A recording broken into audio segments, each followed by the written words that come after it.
Halo semuanya, selamat datang. Hari ini kita bakal berpetualang seru bareng-bareng buat cari tahu apa sih yang bikin negara kita Indonesia ini hebat dan istimewa banget. Udah siap? Yuk kita mulai. Coba deh, sekarang kalian bayangin peta Indonesia. Apa yang pertama kali muncul di kepala kalian? Pasti pulau-pulau ya kan? Banyak banget, dari yang besar sampai yang kecil. Terus, di sekeliling pulau-pulau itu ada warna biru yang luas banget. Nah, itu dia, lautan kita. Ya, bener banget. Karena punya ribuan pulau, Indonesia itu sering disebut sebagai negara kepulauan. Dan yang jadi kayak jembatan buat nyambungin semua pulau itu, ya laut kita yang super luas ini. Dan tahu nggak, kalau kita ukur nih, luas laut kita itu ternyata jauh lebih besar daripada semua daratan puraunya digabungin loh. Wah, keren banget kan? Nah, karena inilah Indonesia dapat julukan khusus. Apa ya kira-kira? Yuk kita cari tahu bareng. Oke, petualangan kita yang pertama dimulai dari laut. Emang sepenting apa sih laut buat Indonesia? Ini dia nih, julukannya negara maritim. Apa tuh negara maritim? Gampangnya gini, negara maritim itu adalah negara yang jagoan di laut. Soalnya wilayah lautnya super luas, persis ke Indonesia. Jadi ingat ya, kalau dengar kata maritim, itu pasti ada hubungannya sama laut. Laut kita yang luas ini tuh jadi sumber rezeki buat banyak banget orang. Ada nelayan yang setiap hari menangkap ikan buat kita makan. Ada juga para pelaut yang nganterin barang dari satu pulau ke pulau lain. Laut kita ini juga kaya banget, penuh harta karun kayak ikan, udang, cumi-cumi, sampai rumput laut. Oke, dari laut sekarang kita berlabuh ke daratan.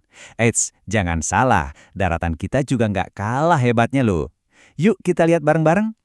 Kalian tahu nggak kenapa tanah di Indonesia itu subur banget? Jawabannya, karena kita tinggal di iklim tropis. Jadi, kita dapat banyak sinar matahari, terus hujannya juga cukup. Komplit deh, makanya rasanya mau menanam apa saja bisa tumbuh subur di sini. Nah, karena tanahnya yang subur ini, Indonesia dapat julukan kedua, yaitu negara agraris.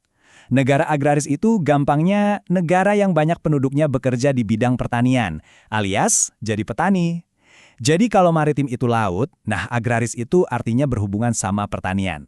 Dan bener aja, banyak banget kan petani-petani hebat di sekitar kita.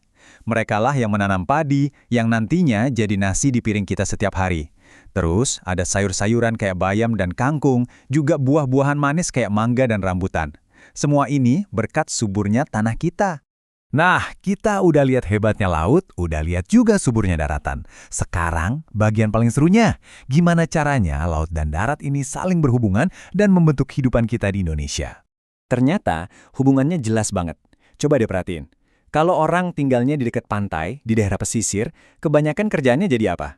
Betul, jadi nelayan. Nah, beda lagi kalau tinggalnya di pedesaan, yang tanahnya subur. Pasti deh banyak yang jadi petani. Jadi, intinya gini, kondisi alam di sekitar kita itu nentuin banget cara kita hidup dan bekerja. Laut yang luas dan tanah yang subur, ini adalah dua kekuatan hebat yang membentuk Indonesia.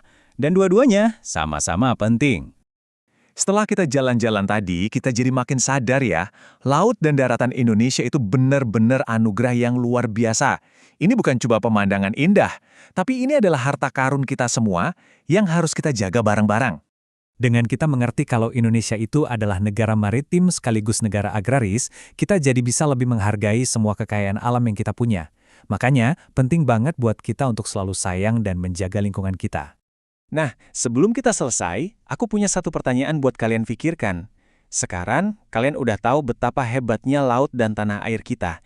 Coba deh pikirin satu hal kecil aja yang bisa kamu lakukan setiap hari buat ikut menjaga harta karun kita ini. Apa ya kira-kira? Coba direnungkan ya. Sampai ketemu lagi di pembahasan seru berikutnya.